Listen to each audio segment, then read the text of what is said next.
After we have produced the design matrix, then the actual analysis should be performed. And we know that the Lima has the program that is known as the empirical Bayes. So it uses the method that is contains the certain parameters, and that is why it is called as the empirical. And Bayes is described certain approaches that are used in the statistics. So that is why it is known as the empirical Bayes. So this empirical Bayes method is much more better than we are using the different statistical methods like the t-test and the other test. So we can use the command IMFIT and then quotes. And by using this command, we have to use the second command, that is EBAYES, EBAYES, and then the quotes. By using the IMFIT, we can perform the data matrix, and then we can produce the design matrix. And this Lima empirical Bayes package can be used for both the filtered and the unfiltered data. For the unfiltered data, we can use this command, and we use the data matrix. This is dat.m, and we then use the second command, that is eBayes. So we use the two commands, this one IMFIT and then eBayes. And for the filter data, we again use the same commands, IMFIT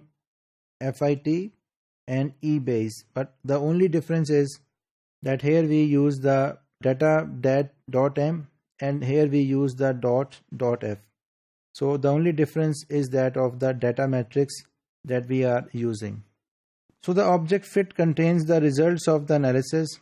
Results can be extracted using the command, that is top table and then quotes. By default, it gives output for the first column of the design matrix. However, this coefficient is seldom of interest, but the coefficient to report can be changed in the function call using the argument coefficient. If the experiment was a comparison between two groups, it could be control and the treated. The following command would extract the genes that are statistically significantly differentially expressed between the control and the treated groups.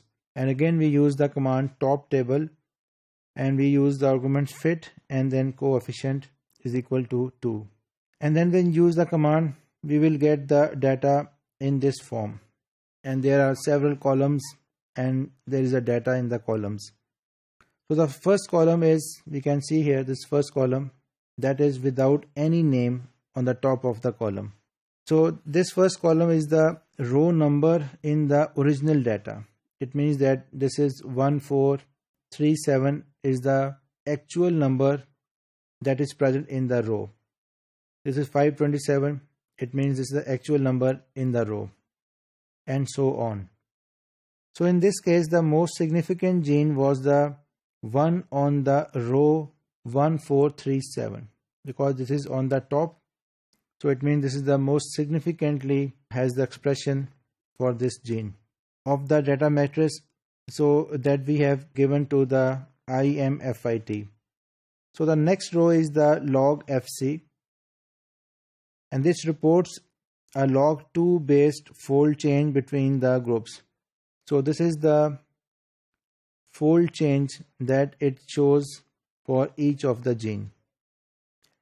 So we can see here that some values, they are negative and some are positive. So if the value is negative, it indicates the down regulation. It means that a negative value means that the expression of the treated sample is much lower as compared to the control. So if the value is positive, it would indicate the upregulation in the treatment group. So it means that if the value is positive, then the treated sample has the higher expression level of certain gene as compared to control. So there are two statistics, T and B. Here we can see T and B.